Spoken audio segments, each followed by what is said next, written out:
Welcome to the Off the Road Again podcast. I'm Chris. I'm Ross. And I'm Tom.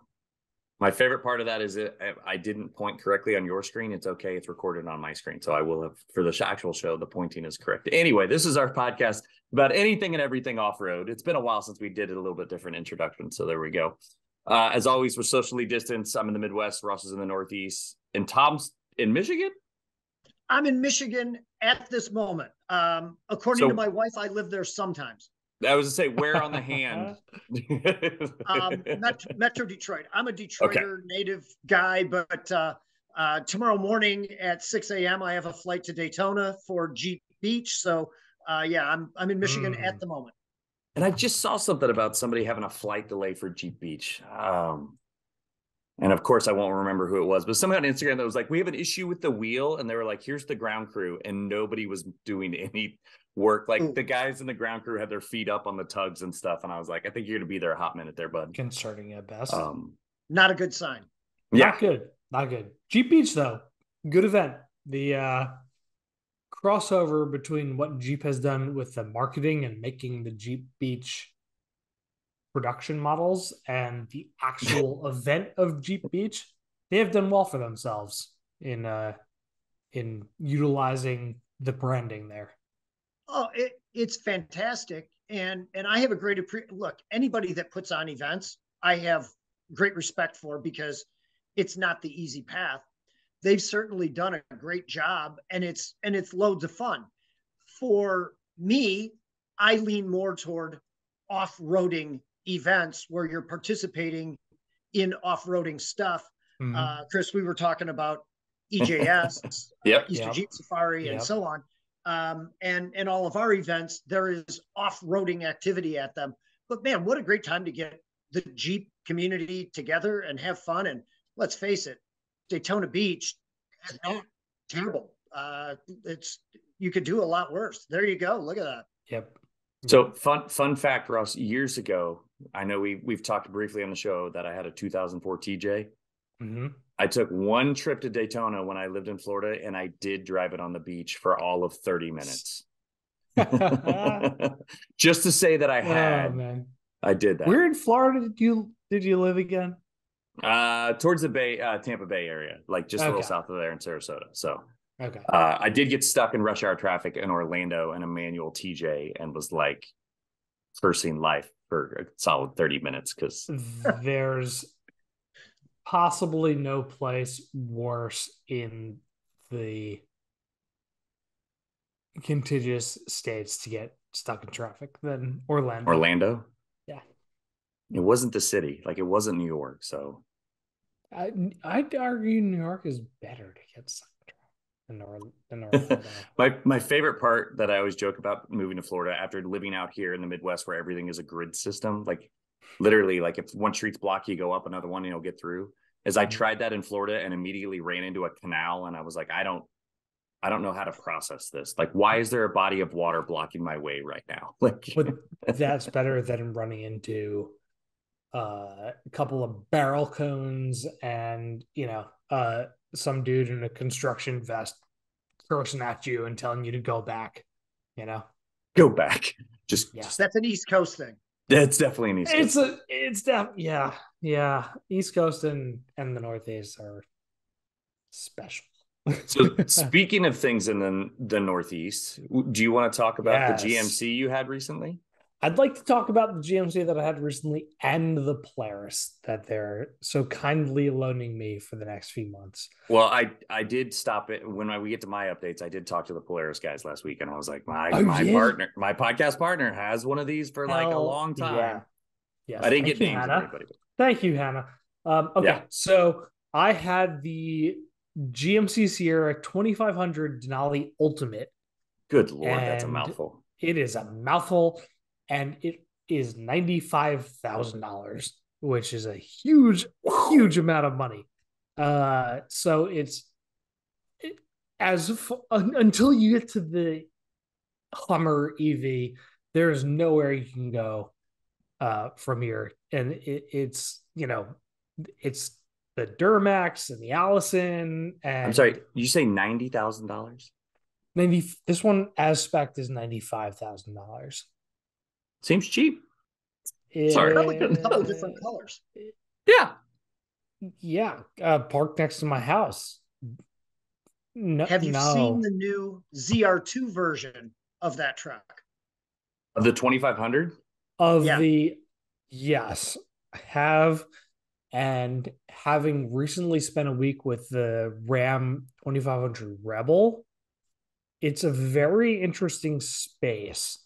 So obviously the Denali Ultimate and the Rebel and the ZR2 2500 Silverado, they all kind of occupy slightly different nuances in the same vicinity. Realistically, nobody who buys these things is going to be wheeling them the same way that a Power Wagon or a Gladiator, or a ZR2 Colorado even is going to be off-roaded. I will say, at least they stepped down the 2500 ZR2 wheel, so you have way more sidewall, it appears. Yes. So the truck that I just spent a week with, the Sierra Denali Ultimate, is realistically for the person that either tows or hauls and doesn't actually go that far off road. Okay. But and Chris, we've had this conversation before. I had the Sierra 1500 Denali Ultimate and put a similarly spec'd quad in the back of that.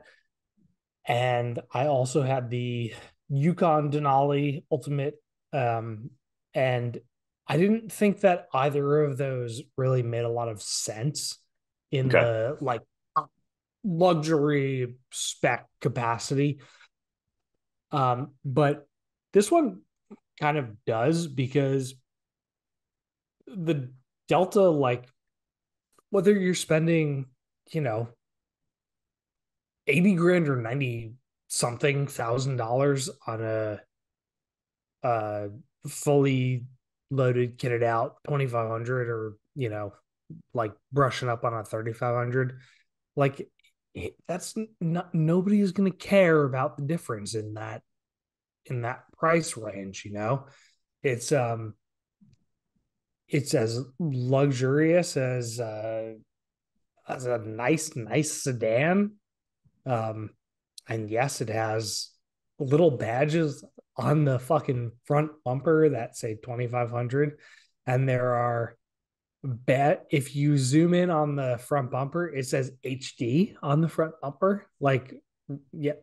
But by the headlights, between the headlights and the like grill, right here. Got it. It says HD. Yep. But and my dad has a 2018 Silverado 2500 with the Duramax, and it is a really, really, really nice vehicle. But the insulation and the refinement that this thing has, like, I'm extremely fortunate. I've spent a lot of time. Yeah, and Chris, you're just killing it. That is my dad's truck, and you can't see the trailer with two side-by-sides behind it in that picture because I blocked it with GMC. But I'm so fortunate. I've spent a lot of time with a lot of vehicles that cost over six figures, and the degree of refinement and comfort and insulation and quality that this truck has actually really, really surprised me, because the 1500 version of it really underwhelmed. So it's such an interesting proposition. I mean, it's talking to people today. It's like, how did we end up in the world of almost $100,000 pickups? It's just the world it is. Does it have the split tailgate thing? It has what is it called? It's the So you get the press cars, dude. I don't get the flares. Oh God, not Multimatic. Multimatic is the suspension. The suspension, yeah. In the ZR2.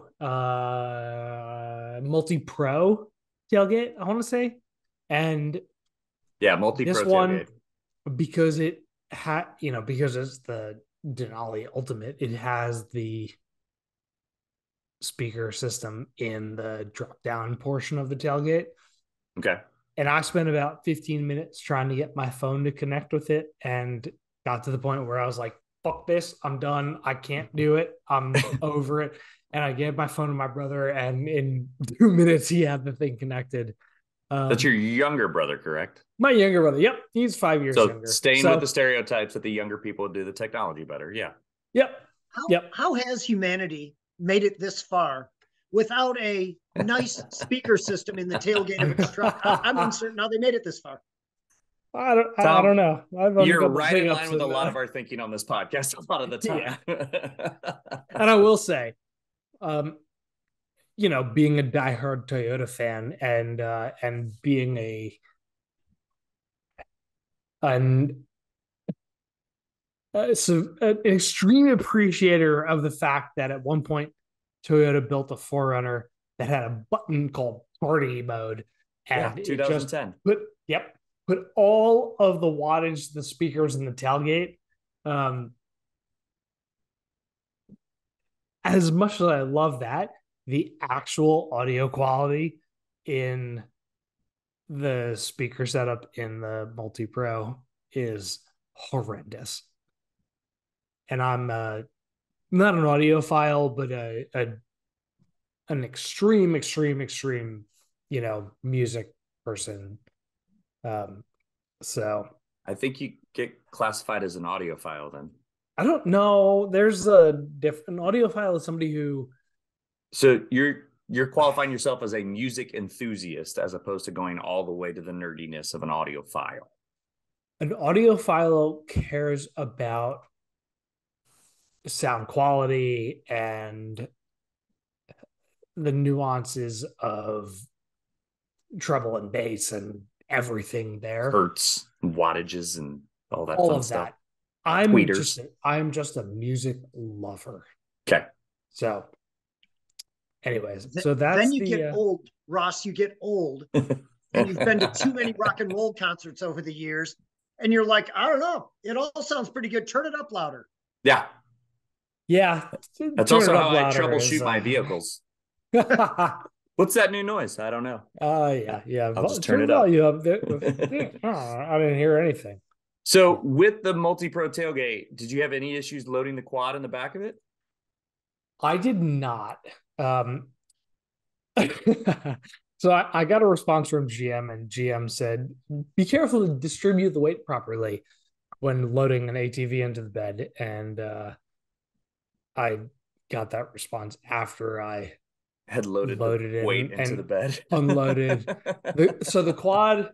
So Polaris very, very, very kindly has loaned me a Scrambler XP 1000S to review over the next few months.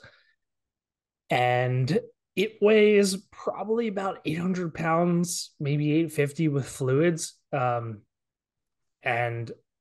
I weigh an amount. So you're gonna put that number out there? That'll be a lot of fun for us. Well, yeah. I want to know how different our numbers are all of a sudden. It starts with a 1, so we can say that. But I'm also, you're also fucking 6 inches taller than me.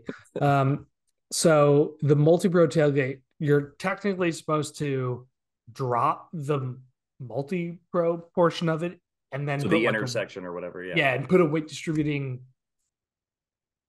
thing. I don't know. The diagram that I got was long after I had loaded and unloaded it. So they wanted you to drop the intersection of the tailgate to be able to access the Bluetooth speakers and then load the quad for safety. I think it's more so that you don't ruin or hurt the intersection. Yeah, it's probably that. Because it's got a different weight limit. Yeah, I don't know. That's one of the things about the Multi-Pro tailgate that I'm like... So anyway, the quad went in just fine, and it was a 47-degree angle as per my measurement unloading it, which got it's not great. Truck's too tall. The truck's tall on the so you're talking about the ramp measurement? Yeah, the ramp angle coming down was 47. Okay. Going in was not bad because I had a uphill grass thing. Yeah, you just need a ditch. Back into the ditch, and then it's 5, 8, 10 degrees. Yeah. In my neighborhood, I'd have to either beg somebody or yeah, just hey, I'm using your lawn. I mean, you have so much suspension play in the quad. I figured you would just jump it in there. Yeah, the quad, man. So we'll talk about this more, but the statistics on this thing are crazy. So it has 14 inches of rear suspension travel. It has 14 and a half inches of ground clearance at the center. I mean, it's the kind of numbers that, like, Jeep would love to say, it's a crazy. 23, right? So this machine is a 22. 22, okay. I think that's part of the reason that they gave it to me for so long. I didn't drop it off at my house. I'm not mad. I owned a 2013 Scrambler, so this is 10 years newer, and it's got 160 extra cc's. 160 extra cc's. Something. I had an 850. This is 1,000, but like the 850 is like really an 830, and the 1,000 is really like a 960. 52. It's technically 952, but call it what you will. So that doesn't sound good on any marketing piece, though. So no, yeah, right? That's why we're talking about 1,000. Yeah, I don't know. It does 0 to 60 faster than I think anything I've owned except the Corvette. So that's fast. Moving on. Yeah, we could talk about my slow stuff. More Expo, the Midwest Overland and Off-Road Expo, because I'm assuming that's what the E and more stands for is Expo, but we still call it the More Expo. More just Expos. Like you call it the ATM machine, like it's the exact same, whatever that RPM. It's not an idiom, but you know what I mean. RPMs. Revolutions per minute. Yes, like per minutes. That exactly kind of thing. So that was down in Springfield, Missouri last weekend. I ran down there. I took one kid with me. I was all excited to drive the Lexus. It'd be the first time that I've driven the Lexus. I have an LX 470 that we recently got, which I did not take to Moab because we got it in such a short amount of time before the trip. We didn't have time to prep it. So it still needs skids and sliders. And I may have talked to some people at the More Expo about the potential for that. Excellent. Yeah, hopefully we'll get that going. But literally like Wednesday, before I was going to drive it down Saturday, all of a sudden check engine light came on, VSC track, VSC off came on, and I was like, all right, well, let's go get it scanned. It was a cylinder misfire. So quick Google search told me the one that I could get, because I wanted a Denso one. I'm a Toyota guy. I want the same thing that they put in from the factory. I can get a Denso one cheap online, but it wouldn't get here until afterwards. So I ran over to my Toyota dealer. My favorite part about it was the Toyota dealer, as he's selling to me, was like, I know you gave me a Lexus VIN. I can't warranty this part. Mm-hmm. And I was like, what's that about? And he goes, Toyota's trying to protect Lexus from everyone just rushing to Toyota and buying the cheaper parts. So yes, it's the exact same part number, the exact same part, but they won't apply any of the dealer part warranty to it because you didn't get it from the Lexus dealer. That part's cross-reference. Yeah. Which, saves all of us money. Exactly. And so I say, you can't blame them though. Right. No. I knew exactly from their business model what they were doing. Yeah. And from a consumer model, the guy literally understood they're supposed to last 150,000 miles. Like the truck's got 200,000 miles on it. And this is the third coil that has been replaced on the truck from what I can tell in the service history that I have. 200? Okay, that's not bad. Yeah, and only 200,000 miles has had 3 go out. So and to be honest, I made the reel the other day of like, when a 20-minute fix actually is a 20-minute fix, like the John Cena dancing on Instagram thing. Like that's exactly what it was for me. It was literally take off the engine cover, disconnect some back, take off the engine cover, take pictures of the engine bay so I could put everything back the way I found it. Then disconnect a couple of vacuum lines, literally electric disconnect, one bolt, old coils out, new coils in, the same bolt down to 6 foot-pounds, reconnect the electrical connection, re-put the air hoses back on, plastic covers back on. Like it was like 25 minutes. Like I literally had planned like 3.5, 4 hours.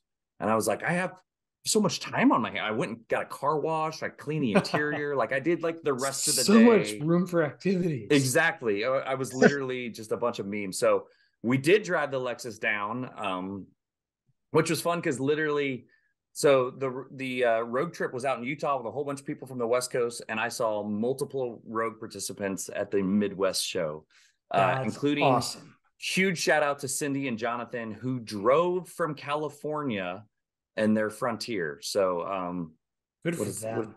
What is he on Instagram real fast? I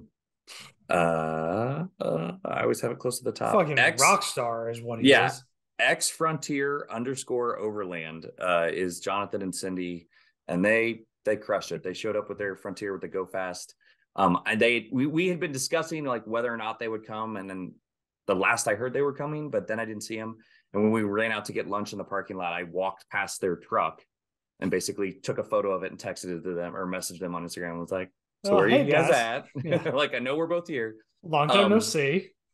Yeah, but they were excited to see the Lexus. But interesting stuff I saw down at Moore was while we're on this kind of side-by-side ATV kick, somebody had fully kitted out a Can-Am with an RTT and multiple awnings, and I think it's Alpha Motorsport was their name, but like this was interesting. So, and for reference here, Kid 2.0 here is pretending that the jack was a bazooka. He was like, look at my bazooka on the front of this truck. Like if a high lift jack could be a machine gun for everybody else in the world, why can't that be a bazooka? I can't tell in the photo. Is that an ARB high lift? It's the different one. It's like a power tool initiated one where it's got the circle on the bottom and they run it up with like a electric like a 12-volt drill. But it just goes down to like the suspension arms and then it lifts the whole side up. But this was pretty intense. Like I had to do a double take on just like what I was looking at because I was trying to figure out what vehicle was underneath all of this, and it's just a Can-Am. So that one stood out. I'm gonna check my other notes real fast. Unusual tire and wheel selection for that Overlander. That right? No. It's such an interesting. So it's been an hour breaking down everything that's wrong with that vehicle. Right. Yes, we don't need to do that. There was an Overland Mini Cooper. It was a Countryman, at least. It had an RTT on it and had some all-terrains. And I'll show you the photo of it. It's not magical. It is exactly what you think it is. But the sticker on the back of it made all of the sense in the world because it was Arnold. Instead of get to the chopper, it was get into Koopa. And I was like, that's pretty good. That's pretty fantastic. Because it made me think of like my Overland camper sticker that I have on my work paper that says get into Compa. Like it's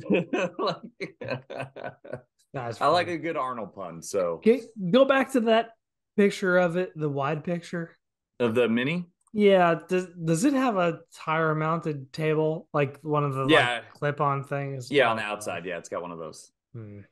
Okay. So you can tell by the ladies' apparel here, it was a bit chilly. It was not super warm that day. Yeah. The other thing I saw down there, a whole bunch of everybody was down there basically, but there was one new company, which I'm always intrigued by this stuff when I'm like, that is a new tent. I haven't seen that style before. Let's talk about it. And this company is called Skinny Guy Campers. And we're gonna try to talk to them about maybe getting them on here. So does that reference what the products are tailored towards, or the people that own the company? That's a great question, and I don't have an answer to that yet. So I'd like to know. But interesting take. So side ladder, like we've seen before on a number of rooftop tents, but the roof of this bed cap, which is very similar to the height of the truck, opens towards the rear. So one immediate downside is if you're on a Tacoma, this base back here is very much head height for anyone of my height. They had a Tacoma at the show, and the edges of that were like with orange tape as like health and safety hazard. This one was on, I'm not sure exactly what truck that is, but they had a couple of Tundras outside. With like, is it a Ram? I figured it was. But I didn't want to be foolish and guess. But you enter from the side here, the bed is all this back portion, and then this just can become an interior seating area. The interesting about it is you don't lose your space below in the pickup truck bed. So if you wanted to do a drawer system or something like that below it, that's still available to you. They had stuff crammed underneath it for just traveling for shows, stuff like that. It's just an interesting, different thing I hadn't seen before. I'm still concerned with where the name came from. And eventually we'll get that solved for you. I have emails sent to them. Would like to know. I did, Ross. I know we've harped on this for the show for years. Opus was there. And so the OP4 was there. And our buddy Aaron Parrish from Switchback Outdoor Safety was there as well. And I definitely, oh, really? Hence his flag is back here. So I made a point of swinging by Aaron and saying hi. He and his wife are delightful humans. I get to share fun stories with them. Like they moved from the city out to the country, but yet they're constantly making trips into the city. And I was like, that'll happen. But the real interesting thing about the Opus is because I had Kid 2.0 with me, we took a photo of me standing inside of the Opus. I'm a little short of 6'4", and with my hand all the way up, I could barely brush the top of that camper at the full apex there. Wow. And then one side converts to a king bed on the outside, the other side converts to a queen bed on the opposite side of the fold out, and then the U-shaped dinette here in the middle can also be a double sleeping position. I'm still very intrigued by this. I want to get some time with it, which I potentially have someone that I'm going to discuss that with. I think I just have to get to where his trailer dealer is to be able to borrow it.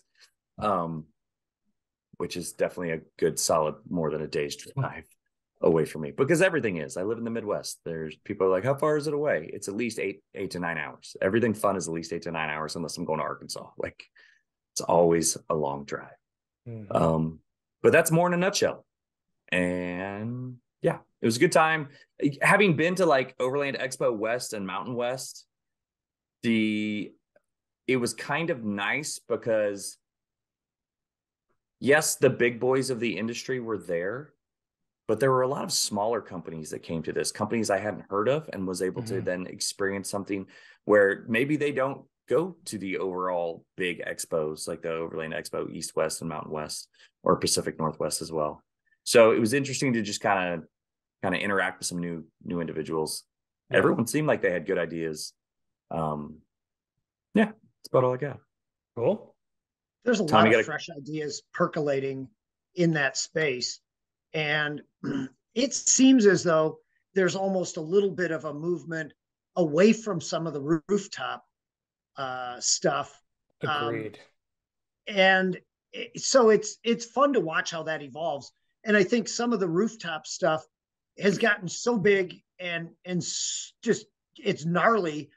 And all of a sudden, you've got people that are trying to genuinely take these things into difficult off-road conditions, and you're adding whatever extra hundreds of pounds to the top of it. In the worst place you could add the weight. Yes. Right. Sorry, this is the rear shot of that skinny guy. I realized I had one. This is on the back of a Tundra. Oh, it's a tear, bro. Oh my God. Yeah, and you could see the gap that you then create underneath. So everything below there is just open truck bed. Just an interesting hot take. But you're, Tom, 100%. When I was in Moab, like I watched a whole bunch of people on the rally have a lot of weight up top, and then we went through off camber sections, and I drove a stock Sequoia. I didn't have anything on the roof, and I was uncomfortable. So I can't imagine adding another couple 100 pounds up top at least, and then driving those sections. I've seen it a lot, and one of the kind of, I don't know if it's entertaining, I'm being cynical, but one of the funny parts is you see people with that up on top of their vehicle and you go, so where have you guys camped? They're like, oh, we haven't used it yet, but we've got it. Yeah. More times than not, that's the case. The KOA. Well, it's a lot on top of a vehicle, and aerodynamically, from a CG standpoint, if you're genuinely taking the thing off-roading, man, I don't want anything up high if I can avoid it. Right. It's my favorite part is my local guys have all started with them up there and have all transitioned them back to adventure trailers now. Like, both Brett and Ron are running adventure trailers behind the truck. Ron helped engineer his, and Brett basically made his own. So, just I'm intrigued by those. Hence my interest in the Opus. But I don't know how good my trailering skills are. Like, I've watched them both have to do 3-point turns on a trail and get away with it with a trailer, where I don't know if I'm good enough for that. I need to take a course. That's a corner you should only back yourself into if that's your only solution. Yeah. Like, sleep in a ground tent. It's not, You say sleep in a ground tent, but you haven't done it with multiple children yet. No. Let me introduce you. Weren't you complaining about a lack of sleep last night, or a plethora of sleep? Like, we can start trading some stories here. The only capacity in which you can say plethora of sleep in my world is if you add up all of the nights over the last 3 weeks. Yeah. Hey, I got 8 hours of sleep. It took me 4 nights, but I got it. I towed an adventure trailer from my office in Holly, Michigan. Okay. On the way to Easter Jeep Safari, I had stops that I had to make. So I went from there to Windrock in Tennessee. Yeah. Mm-hmm. From Windrock to Mid-America Outdoors for more meetings about our upcoming Mid-America 4Fest event. From there to Albuquerque, and from Albuquerque to Moab. Jesus. What were you driving over that? I have a 2021 Gladiator on 37s with 3 inches of lift and yada, yada, yada, about what you would expect from some sketchy off-road guy. Okay. All right. So now that we've gotten there, why don't you tell us what's in your personal garage, who you are, where your place in the off-road space is, now that we've come full circle here? Well, my place in the off-road world started as a kid. I was a dirt bike guy and a free range kid. Free range kid. Fantastic term. In northern Michigan. So, why our parents allowed us to do what we did, I have not the vaguest notion. But we would take off on our dirt bikes and come back usually before it got dark. And that led to a great sense of adventure. And so, like almost everybody that rides dirt bikes, you go, I could be a racer. I just kind of took it to that next level. And so thought I would chase that dream for a period of time, did chase the dream for a period of time. And fortunately, it led me out of the retail automobile business to a point where we bought one power sports store and then started a second one and so on, which made me circle all the way back around to the racing side of it and ended up in the event business and the off-road event business and this whole space in particular, because I got frustrated as a dealer sponsoring events that weren't very good. And so I said, like every, I guess, sort of cocky dealer or whatever, you're like, I could do it better than those guys. Famous last words. Famous last words for sure. But we did it. and it turned into something, and I'm grateful for, you know, all the different things that I've had the opportunity to be involved in over the years on the two-wheel side as well as on the four-wheel side, and fortunately now get to spend my days, the dealerships are sold and so on, get to spend my days creating off-road stuff for the OEMs and our series of Forfest events, and being at all of these events and helping create other things and doing media projects and so on. So I wish I was one of these people that said, you know, when I was 7, I said I was going to do this. That just is not how that has gone for me. And so, yeah, it's been different. Actually, I think that's my daughter driving there. You know, so we try to get the whole family out. Ross, I think you asked me what's in the garage at this moment. Definitely some dirt bikes. So a Sherco extreme enduro bike, and I have in my possession a very rare and elusive RMZ 450 that was part of Travis's stuff. Okay. So how tall are you? Yeah, don't worry. I'm not 5'8", so Travis and I are very different humans. Yeah, I'm 5. I was 5'10" before they pulled part of my back out in the operating room. I can't get a leg over a 450 if I tried. Yeah, and Travis and I don't share much in the skill realm either. Sadly, he got all of that, and I got lots of nothing in that regard. But and then got to have a trials bike. I don't know if you guys are familiar with trials, but got to have a trials bike. That's super important, and because it's loads of fun, and a flat track bike and a 21 Jeep Gladiator that is rather highly modified, as you might guess, being in the business that I am. My 21 Gladiator has 83,000 miles on it. Has been all over the country off-roading. Windrock, Kentucky, Texas, Colorado, Moab on several occasions. Jeez. Yeah, that's some miles. It gets around. What where else? You said it's lifted, it's on 37s. What tires, what lift? So Maximus 3 lift products with some Bilstein 8100s with a little proprietary valving in them. And you know, lots of other goodies on it. On BFGs, love those, but have relationships with lots of tire companies and have had several different sets on it, as you might guess. And with 83,000 miles on it, it's, you know, and a heavy dose of off-roading. It's had KO2s or KM3s? KM3s. Okay. You know, out at our off-road park, we have a good bit of very soft terrain, unlike Moab, where you're on rock and such a lot. So we have a good bit of soft terrain.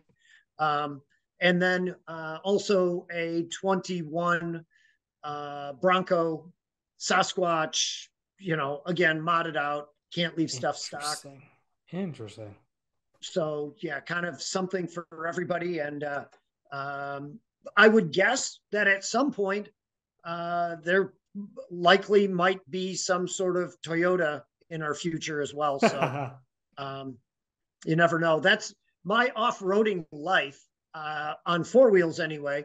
Started with a CJ7 in 1980, and then quickly progressed. Before there was Tacomas and Tundras and all of that, I had a Toyota 4x4 because that's what you called them at that moment. They were just, there was one way that you could get it. And so lots of fun memories in that one for sure. And so you got to come full circle. You owe it to yourself to end up in in some kind or capacity of Toyota. Well, I think it's pretty common knowledge now that there's a fresh Tacoma on the near horizon. Yeah, And they keep teasing us, don't they? Oh yeah, yeah. About it's time. I'm sure it'll be great, and they'll correct a lot of the older flaws that exist in the old one with seating position and some different things. So when you say Toyota 4x4, this is all I think of. Well, this was pre Marty McFly. That's right. Yeah. That's an 87, I believe. So this was round headlight days. Okay. And it had the hockey stick stripe on the side. Yes. But you had to have the roll bar, which would not have done much to protect you in the event of an actual roll. Oh, it's, and of course, an appearance bar. There's no other purpose to it. Sport bar. And sport but bar, it was a great place to mount your super cool aircraft landing lights on the top. So you had to have those. It's probably not the right color, but this feels like the right vibe. Yeah, that is the vibe. Exactly. With the Casey highlighters, that's what they were called back then. And yeah, not the right color. I had blue, but that is it, man, for sure. I kind of dig the tan and brown. So is that weird? Me too. I wish I could, if I could find another one of those, it would probably end up at home or at a minimum at the office. I've got a good bit of warehouse space at the office, so you never know what you'll find there. It's always nice to know people with warehouse space. The only problem is you're way up in the Rust Belt. Like if you were in Georgia, like that'd be better. Like, well, but ours serves a very practical purpose in that is where all of our event stuff is kept. And my office is next to the off-road park. So when we're putting on events and all that, it's very convenient. Do you have a favorite off-road park? Because you mentioned Windrock before. How many other places have you been around? Oh my, the list is long. So do I have a favorite? Moab feels like a spiritual home, right? Mecca of sorts. Yeah, in terms of a favorite, that's got to be it. And anytime I get the opportunity to spend time there, I'm there. But I think like with Hollyoaks ORV Park and that project, that's been super rewarding because it is the only urban off-road park in the country, and literally it's in a suburb of Detroit.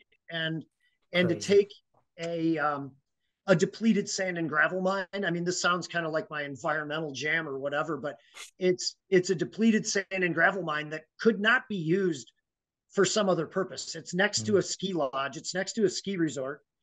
The snowmakers all winter make a lot of noise.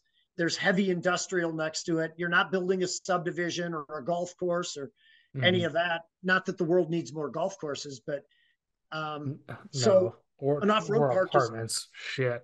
Yeah, that too.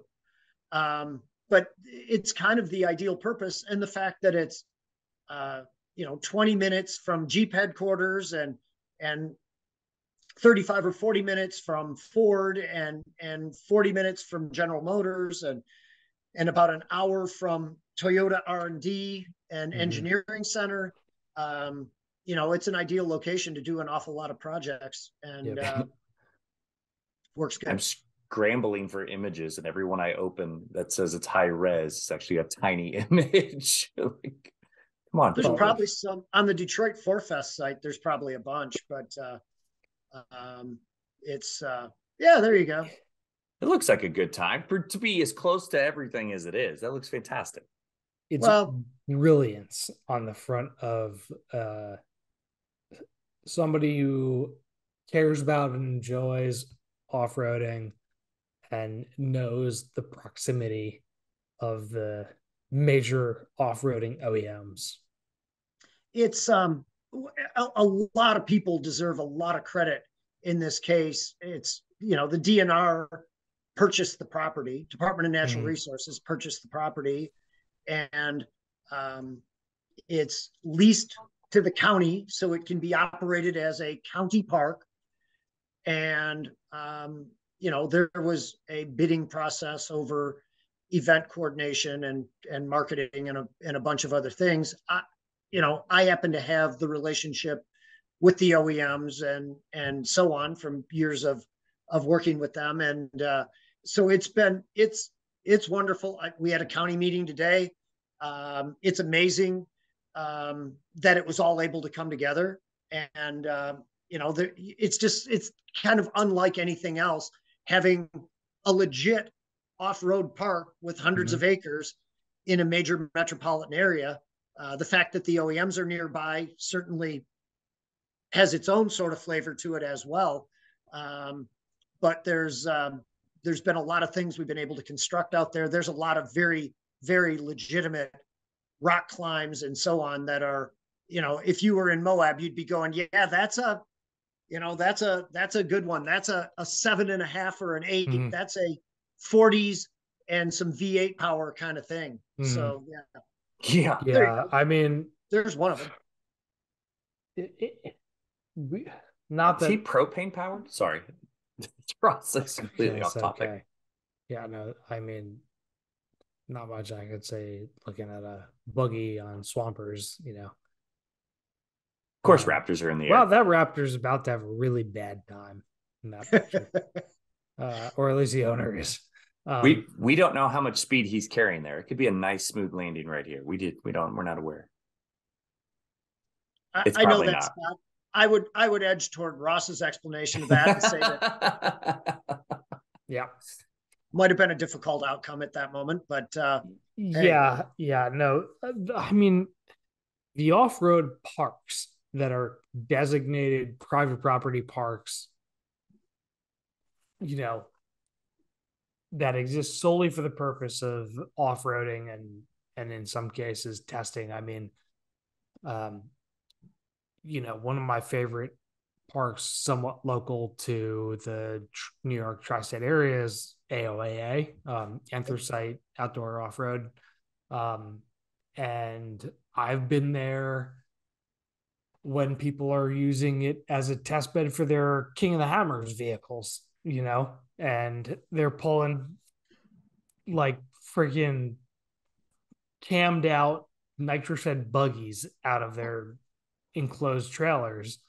So it's really interesting to hear that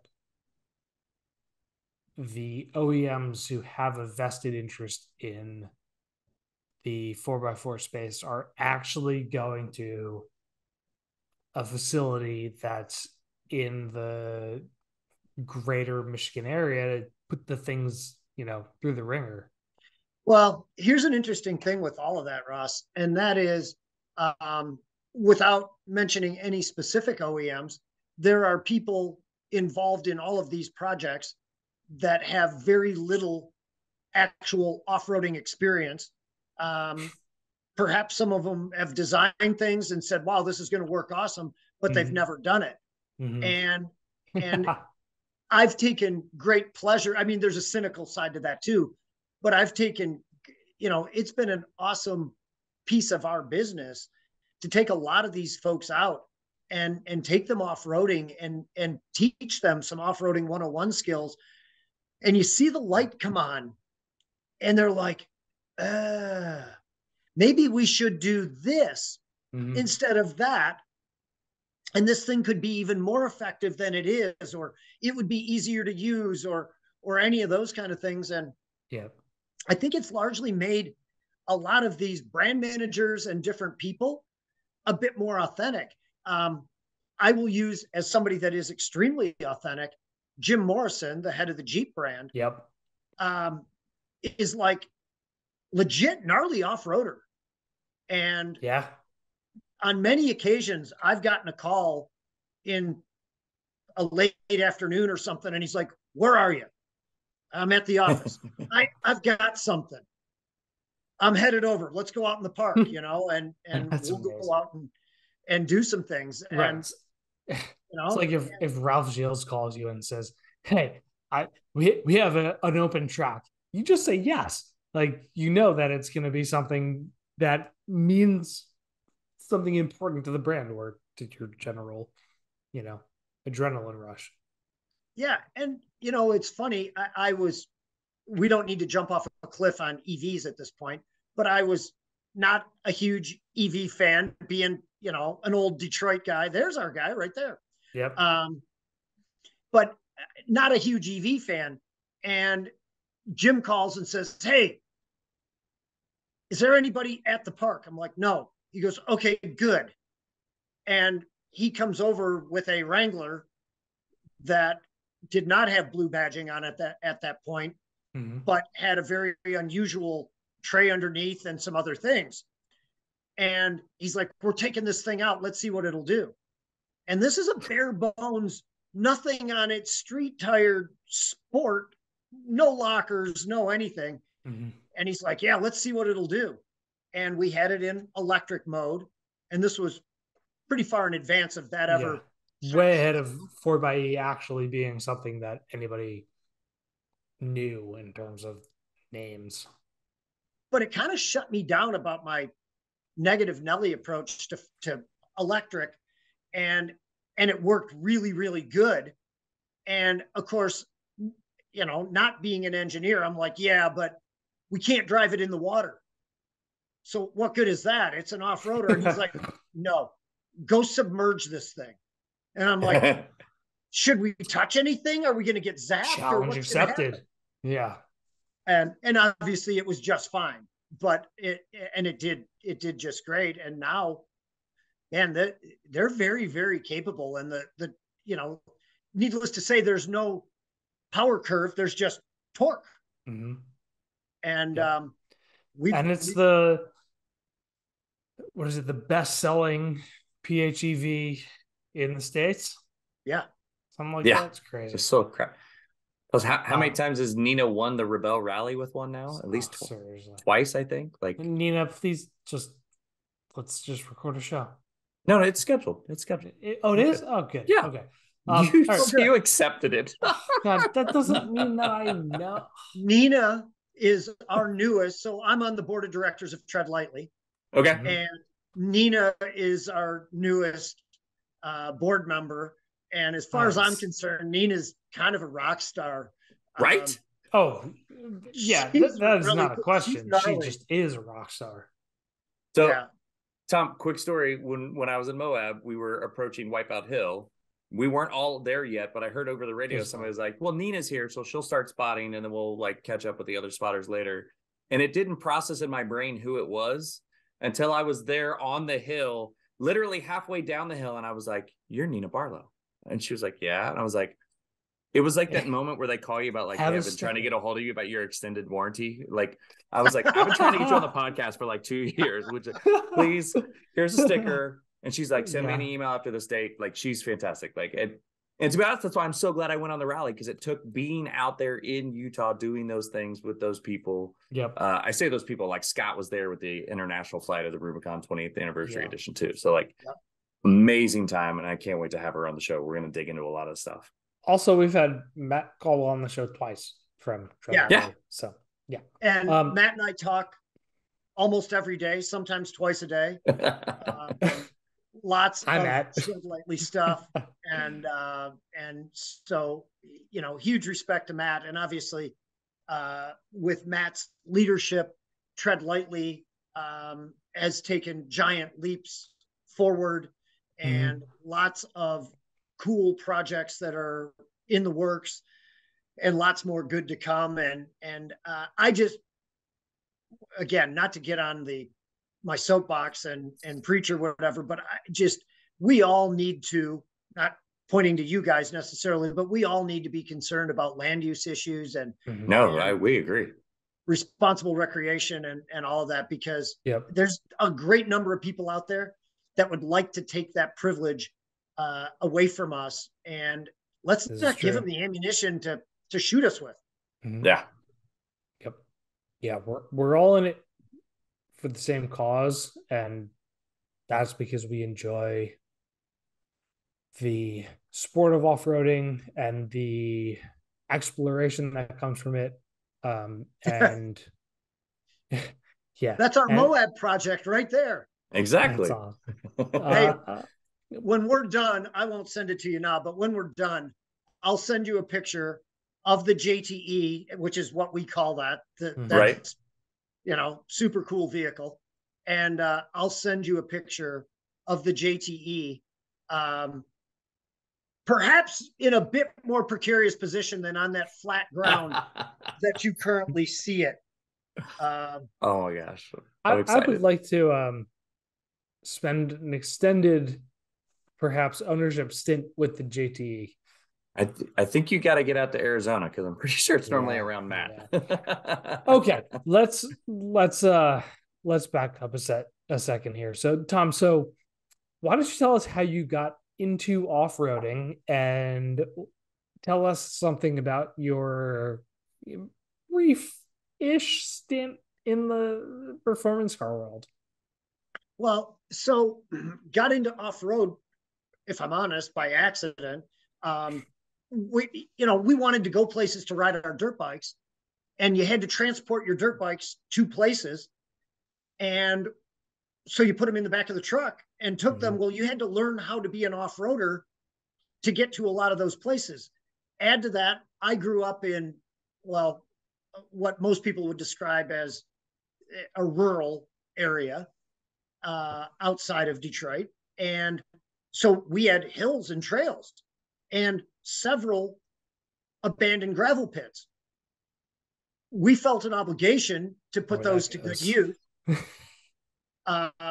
Because why would you leave perfectly good hills sitting there without some motorized recreation on them? Moral obligation. Indeed. And so, that was kind of the beginning of off-roading. And then it was always a part of our life. I didn't you meet a lot of people and they've bought a Jeep and they're like, and here's what we're going to do. And we're going to do all these things. I wasn't on a mission. It was just what we did. We took the Jeeps up north and went two-tracking with them. And of course, being largely surrounded by racing people most of my life, that led to, I bet you can't climb that. And of course, any good human is going to go, I bet I can. And, and so on. One-upsmanship is pervasive. Yeah. And so, on the racing side of it, I've kind of raced, I guess, just about everything, a lot of motocross, but put on the AMA Supermoto Championship for a stint. I still tell Troy Lee that he reeled me into that. That's a name. Oh, man. Good buddy, good friend. His rider won Saturday night, won Supercross. So we were texting. It was very exciting. Saw the highlights. Yeah. It was good. So, raced a good bit of supermoto, probably in the, 20,000 laps of supermoto racing. There's our guy right there. Yep, there he is. That was 3 years ago. Looking at that attire, 4 years ago. Off. Because it's now gas rather than KTM. But did a little stint racing go-karts, which is super fun. Shifters. And have done, a good bit of track day racing because I'm around all of those people. So have had a handful of performance cars in my life, from some 911 stuff to, kind of like some favorites, RX-8 and God. And some other stuff. Is that a rabbit hole? No, I just literally heard one today, and every time you hear a tuner exhaust, you're like, well, I got to at least get a look at it. It was an RX-8. And I was just like, what? How is it still going? Like, I just don't, I don't expect to see an RX-8. Yeah, those rotary engines aren't supposed to last that long. If you fill them up with gas and oil at the same time, though, they're good to go. Exactly. It's almost like a two-stroke. But it's like a two-stroke. But yeah, there you go. That's an R3 too, man. It's such a pretty car. And I loved it. We did sketchy things with it, some track day stuff and so on. And I would totally own one. And got to do a lot of stuff. I was in the Chevy business back in the in the 90s.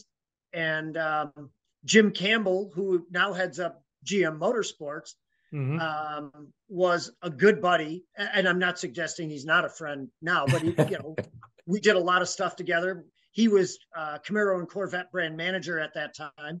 And SLP was across the street from our dealership. Was that Long Island at the time? No, Troy, Michigan. I thought, maybe. What was the other? There was another factory-backed brand that was on Long Island. Firehawk. But they did Firebirds only. And that ultimately, that business ultimately shifted to SLP. Right.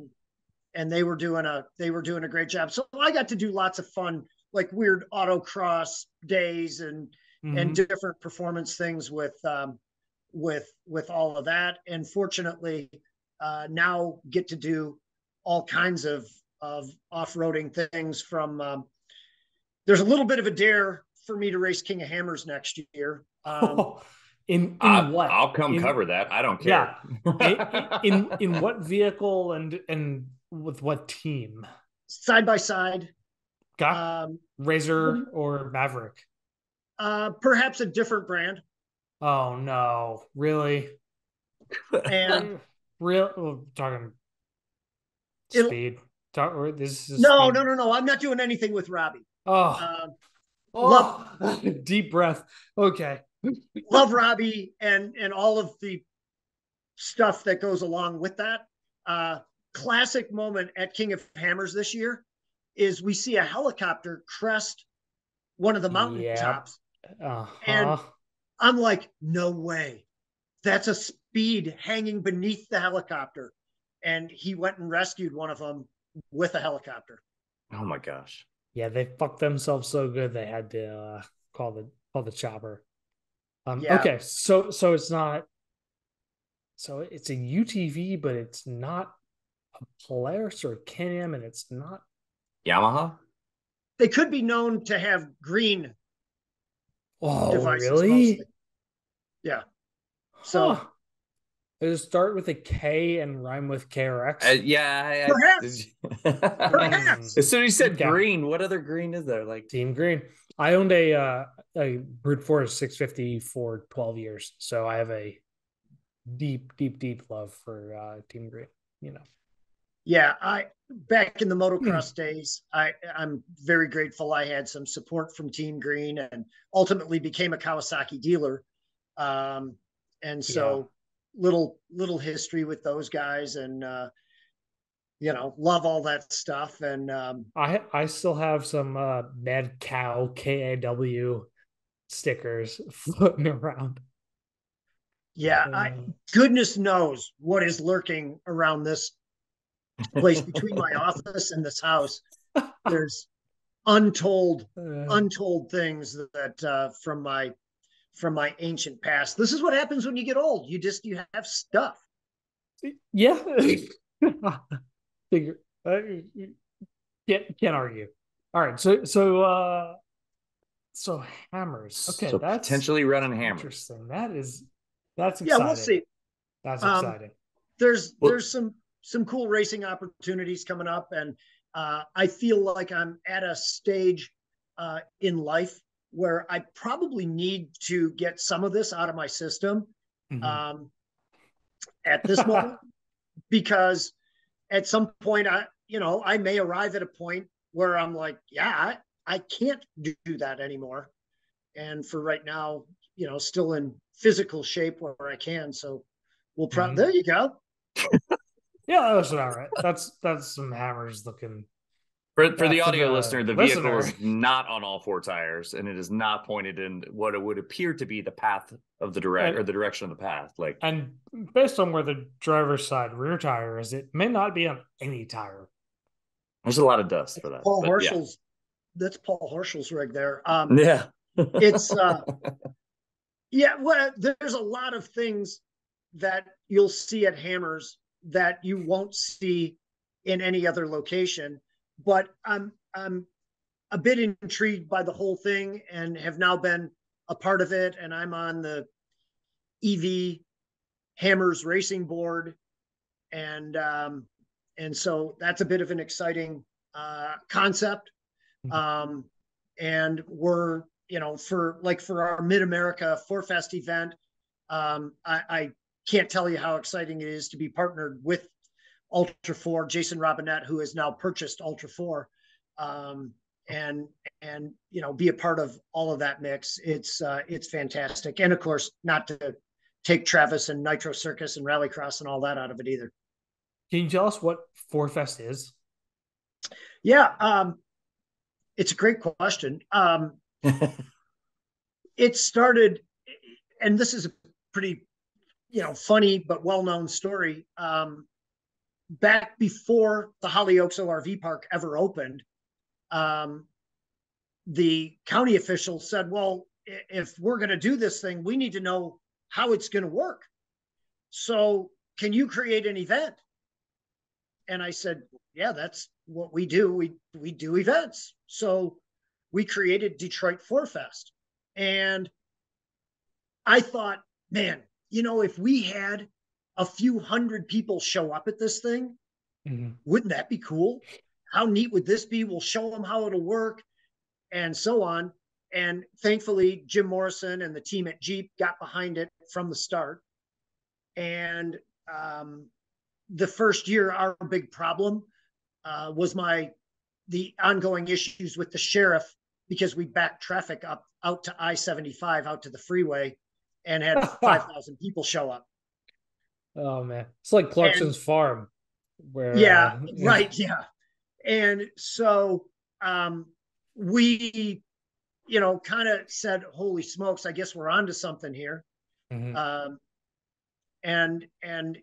it's just sort of grown from there. And now we have other OEMs involved, and Jeep has continued to be our title, which we're obviously super grateful for. And we've been able to grow it to other locations in Texas, going back 4 years ago, partnered with Red Bull to create Texas 4Fest and the Red Bull Override. Classic. That picture that dude is covered in mud. Oh, Jesus. That is from Detroit Snowfest this year. Detroit Snowfest was a dare. A bunch of my buddies are like, you need to do an event in the middle of winter. And I said, yeah, okay, we'll call it Detroit Snowfest. And I asked my team to put out a couple Facebook posts. And I said, again, we'll see if a couple people respond, and it'll be, at a minimum, it'll be a great time with a bunch of friends to go off-roading. Number one, it didn't snow. So we very quickly. Does it ever snow when you're planning something that has snow in the name? Never. Absolutely never. So 72 hours before the event, I had my graphics guy change the graphic. We literally put an X through snow, wrote in mud over the top of it. Oh. And that guy is our poster child. Yep. What is that? Is that just like a tube frame buggy? Yeah, it's an old sand rail that, hey, if you've got an off-roader, you're welcome at our event. That guy had to be frozen though, because it was cold enough that it could have snowed, but it turned into Mudfest. And I thought, again, a bit like Detroit 4Fest, I thought, man, it's January, it's Michigan. If a couple hundred people show up, this is going to be great. And we'll all have a fun day and go off-roading and so on. And again, a little bit of a run-in with the sheriff, because we had 1,700 show up and backed up traffic and all that. So yeah, it just, we love going winter wheeling. And, it'd be great if we had that kind of snow at that event. You can get that guy going down the hill. You can kind of see how tricky that gets to be. But, he was sideways going downhill. the back end was attempting to overtake the front end, even though there was a hill in the way. Yeah. So that's kind of where all the 4Fest stuff was born. And then 3 years ago, partnered with Nitro Rallycross and Travis and that great team that they've got to create Minnesota 4Fest and Nitro Rallycross. That turned into a bit of a hit, and that kind of led us this year to Mid America. Yeah, there's that guy. To Mid America 4Fest, and this whole crazy scheme of Ultra 4 and Nitro Rallycross and Nitro Circus and a pro rodeo and concerts and Barbie Jeep racing and goodness knows what else could happen. The Barbie Jeep racing is you got to have Barbie Jeep racing, right? If only I and my friends had known when we were kids that we could either monetize or make like an entertainment business out of that, it would have been golden. I mean, the injuries that I have and that we have from doing shit like that, we've all done that. It's comedy gold. Well, so 2 years ago, somebody in this circle got the bright idea to, as a that guy. Where did you even find this? Dude, it is perfect timing when you say somebody got the bright idea and your face appears on the screen. It's just on 4Fest Instagram. Oh, is it? Okay. Yeah. Somebody got the bright idea to buy some minivans, and that would make an excellent race for a intermission kind of show. And of course, the objective was to remove the glass and the airbags. A few airbags may have been not removed, resulting in some knee bolster airbags that deployed when you jump them. And so that had some entertaining qualities to it, and a bunch of the Nitro guys. Airbags hurt. Yeah. I was not the victim of an airbag deployment, so all good for me, but I did get to hear boom on several occasions. And a couple comb over Steve, I think, took one, and a couple other guys. So there we go. Look at that. Shedding parts as it goes. Look at the exhaust, the amount of rust. Just that's mud. But either way. I mean, that's an Astro van. That's rust. I looking at this picture hurts my spine. Yeah. Oh yeah. As it should. And rust, you having had some back troubles, you're like, that's paralysis incarnate there. But no, it's good, solid fun. It's dirty fun. And it's funny. You got millions of dollars worth of race cars at an event, and man, watch the crowd light up when you bring out a bunch of $1,000 minivans. Dude, that's my favorite part of Demolition Derby is like when they leave the passenger airbag in and they pop off. Like those are fun. Tom, where do you draw the line for yourself when it comes to motorsport or automotive shenanigans? The line perhaps is a bit blurry. Fair enough. It depends on the company.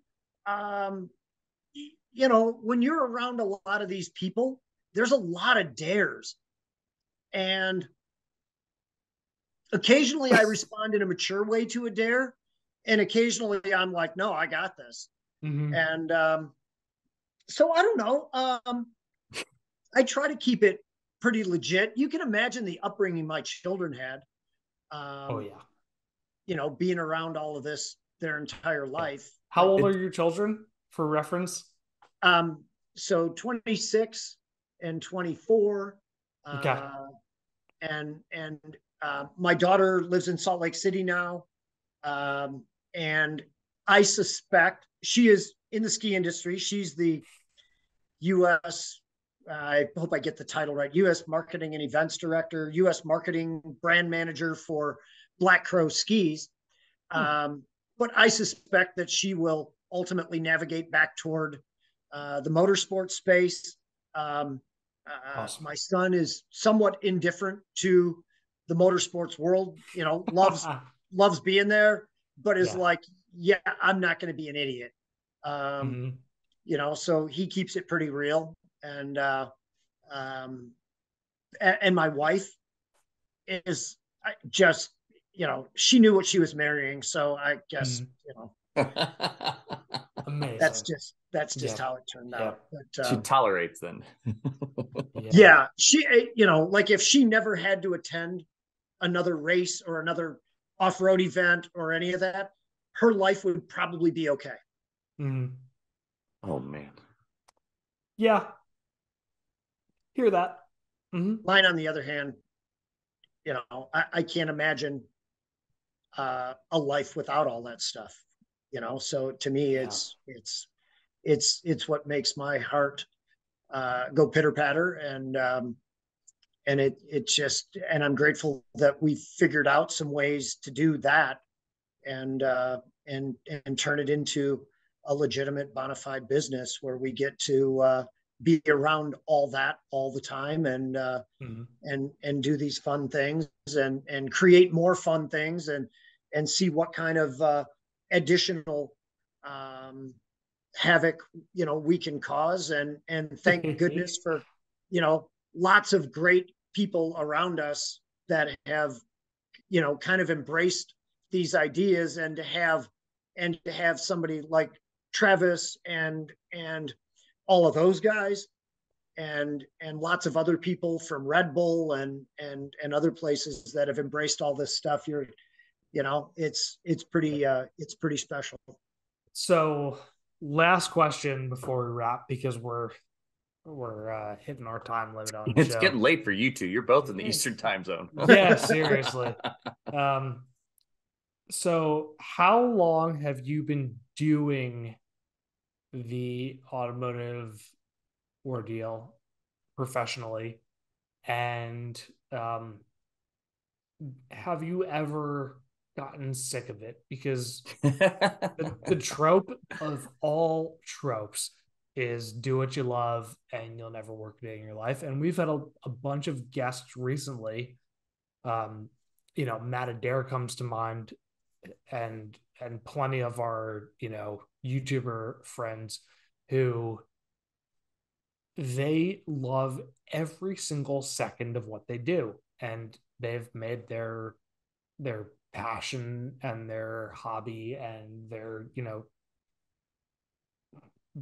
reason for existing at this point, their profession.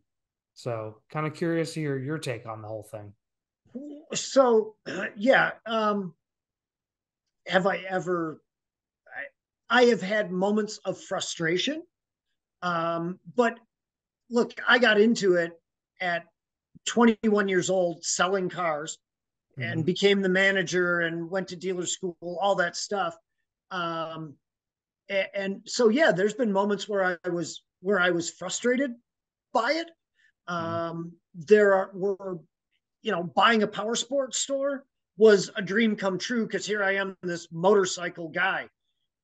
But the reality of that is that it's a business. And, I was in the motorcycle, side-by-side ATV business in 2008, 2009 in Metro Detroit. And, so yeah, there's moments where you're like, what have I done? Right. And not the right time to yeah to have high hopes there. Yeah. Right. Well, and let's face it, for those of us that are native Detroiters, we never would have ever thought that the words General Motors is bankrupt and Chrysler is bankrupt would be a thing. The second power sports store that we opened, literally from the front lawn, I could see the Chrysler headquarters. And so, you walk in the morning, you're like, yep, the biggest employer near me is bankrupt, and so what are we going to do? So yeah, there's moments where you're feeling disillusioned by it and frustrated, but in terms of being able to look back on it, zero regrets. But yeah, there's always frustrating moments, and working with automotive OEMs can be frustrating for the people inside of the OEMs as well as the people outside of it. But then you pull off a great event, or you pull off a great media day for an OEM, and the stories get written and they're awesome, and the content gets created and all that, and you go, huh, yeah, this is not terrible. And so you're I don't know, I'm pretty grateful that I get to do all that kind of thing. It's awesome. And seeing smiling faces at our events, and people that take our Offroad 101 courses while they're at an event or whatever.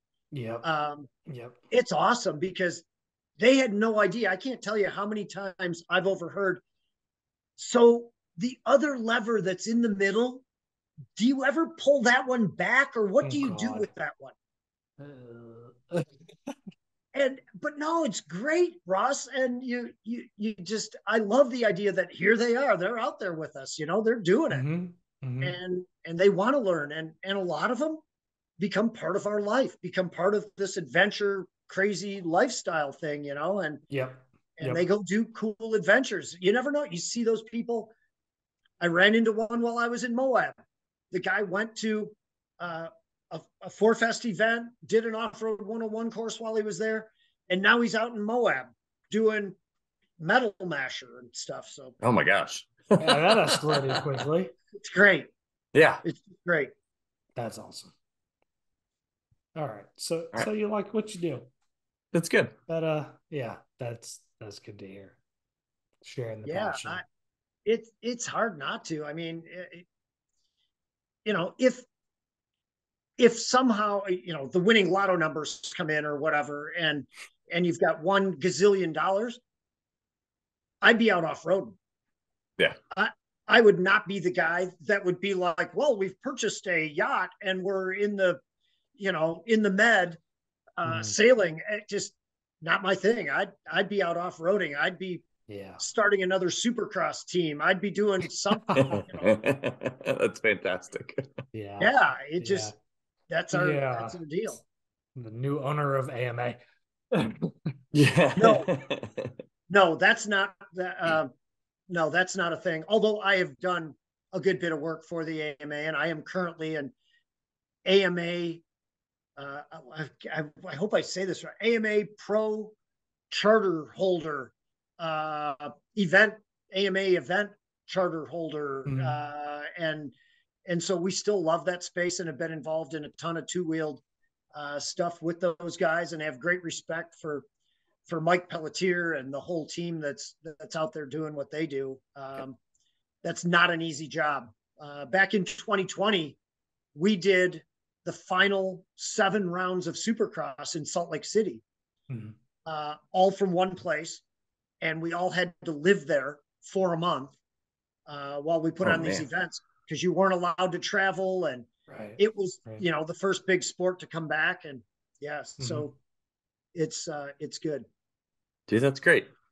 I'm going to wrap the show up before you both turn into pumpkins, as it's the next day. We're not quite there yet, but I definitely know we were pushing time on it. So you can rate and review the show wherever you listen to podcasts. You can like and subscribe on our YouTube feed. Tonight might be an episode that better to watch. I felt like there were a lot of visuals tonight that might not have gotten communicated across to the listener. Watch or both. Listen. Yeah. Tom, I'm assuming at 4Fest events is the big follow you want? Yeah, at 4Fest events or www.4festevents.com is a good source, and we'll look for more cool stuff to come. We're gonna keep this ball rolling and do more neat stuff, and again, grateful to all these people that have been so supportive and taken me in as a partner on all this stuff. And I keep the ideas coming, and my team keeps it rolling and flowing. That's fantastic. Yep. You can follow Hooniverse, the Hooniverse on Twitter, the real Hooniverse on Instagram. Ross is no, not like the one from Friends. I'm at Overlanding Dad. We did a show. Thank you so much, Tom. Yeah. Thanks, Tom. Hey, thank you guys so much. Look forward to seeing you. And yeah, you got to get out to some events. We'll go do sketchy off-road stuff and laugh. Yes, please. Ross will drive that Polaris all the way across. It'll be great. Ooh. Okay, safety first. Safety third. Can I tell you, this is how late it is, because as soon as I said Polaris, I was like, crap, the Scramblers are Polaris, right? Like, I know nothing about UTV ATVs. So I was like, did I just label the wrong company? Oh, Nailed yeah, it. no. Nailed it. Polaris. You did good.